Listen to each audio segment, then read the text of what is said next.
Hello బాబాయ్, నిద్రే కాదు నిద్రపోయే డైరెక్షన్ కూడా ఫిజికల్ అండ్ మెంటల్ స్ట్రెస్ మీద ఇంపాక్ట్ చూపిస్తుందని మీకు తెలుసా? మన వాస్తు శాస్త్రం చైనా ఫెంగ్ షూయితో పాటు కొన్ని సైంటిఫిక్ రీజన్స్ ప్రకారం ఏ డైరెక్షన్ లో పడుకుంటే మంచిదో చూద్దాం.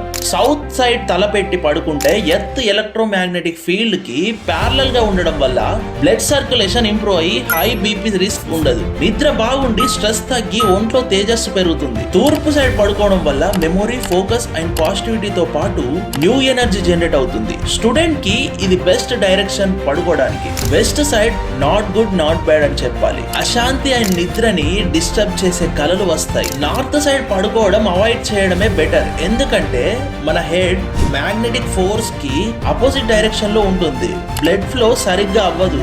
యాంగ్జైటీ, హెడేక్ తో పాటు హెల్త్ ఇష్యూస్ వస్తాయి. ఇంకెందుకు లేట్ బాబాయ్, బెడ్ ఏ సైడ్ ఉందో చెక్ చేయి. ఇలాంటి హెల్త్ ఇన్ఫర్మేటివ్ వీడియోస్ కోసం వైరల్ బాబాయ్ సబ్స్క్రైబ్ చేసేయండి.